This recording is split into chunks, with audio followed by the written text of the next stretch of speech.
Mahkemeye başvurulduğunda ise bu süreç daha da uzayacak hem de içinden çıkılmaz bir hal alacak dedi. Görmezden gelmenin toplumsal çözülmeye davetiye çıkarmak olduğunu düşünüyoruz.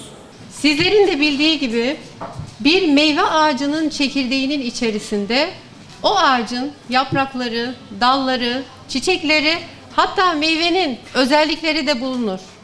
Tıpkı bunun gibi bir ailede ne var ise toplumda da o vardır, topluma o yansır. Çünkü toplum ailenin çekirdeğidir. Şunu unutmamak gerekir ki tarihte yıkılmış olan medeniyetlerin temelinde aileyi koruyamama gibi bir sebep yatmaktadır. Nasıl ki ilk çözülme ailede başladıysa son çözülme de o toplumun tarih sahnesinden silinmesiyle gerçekleşmiştir. İnsanlık tarihi boyunca kutsal bir kurum olarak kabul edilen aile kurumuna Batı'da aydınlanma hareketiyle birlikte maalesef ki bir savaş açılmaya başlanıyor. Ve bu durum Batı'nın dünya hegemonyası etkisiyle maalesef ki küresel bir salgın haline geliyor. İmzalanan uluslararası sözleşmeler, bunlara bağlı olarak çıkartılan yasalar, televizyon ekranlarında 7/24 aile mahremiyetinin ayaklar altına alınması, cinsel sapkınlıkların propagandasının serbest olması gibi nedenlerle maalesef son 10 yıl içerisinde aile kurumumuz ciddi anlamda yara aldı. Küreselcilerin yürütmüş olduğu bu sosyal mühendislik projesine karşı yerel politikalar üretilmedi, ifsat çalışmalarının önü alınmadı. Halbuki ifsadın engellenmesi ihyadan öncelikli olmalıydı. Son 10 yılda boşanma oranları 2 katına çıkarken evliliklerde ciddi bir düşüş yaşandı. Evet, nüfusumuz kendini yenileme eşiğinin çok altına düştü.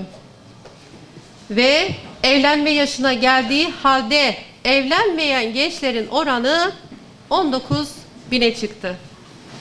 Bunun karşısında genç yaşta evlilik yaptıkları için maalesef cezalandırılan ailelerimizin mağduriyetleri hala çözülmüş değil. Tabii 18 yaş altında gayrimeşru ilişkilerin flört adıyla normalleştirilmeye çalışıldığı, propagandasının yapıldığı bir düzlemde genç evlilerin bu kadar ceza alması büyük bir çelişki ve bu çelişkinin aşılması gerekiyordu, aşılmadı. Ülkemizde yalnız yaşayanların oranları 5 milyona ulaştı. Her 5 haneden birinde maalesef yalnız yaşanıyor. Evet, bunun karşısında Japonya ve İngiltere'ye baktığımızda Yalnızlık Bakanlığı kurulmuş. Eğer aileyi korumuş olsalardı böyle bir bakanlığa ihtiyaç olmayacaktı. Kuzey Kore doğum oranlarını yükseltmek için milyarlarca dolar ödenek ayırmasına rağmen gelinen aşamada anneleri anneliğe ikna edemiyor ve nüfusu maalesef yükseltemiyor.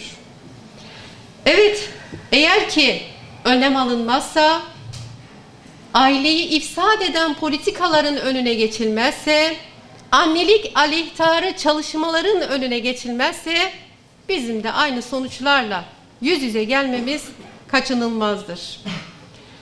Bizim sorunlarımızın çözümü noktasında Batı'ya ihtiyacımız yoktur. Çünkü Batı tüm değerlerini ve iddialarını kaybetmiştir. Ayaklar altına almıştır.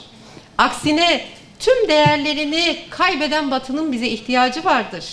Bireyi değil, insan fıtratını ve aileyi merkeze alan medeniyet değerlerimizle yeni bir paradigma oluşturmalı ve bu yeni modeli bütün dünyaya sunmalıyız.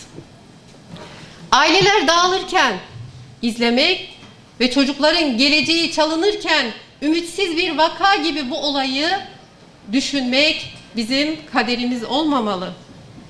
Tıpkı bu aileler dağılırken nasıl ki ümitler ve hayaller yıkılıyorsa aslında bir toplumun da geleceği yıkılıyor.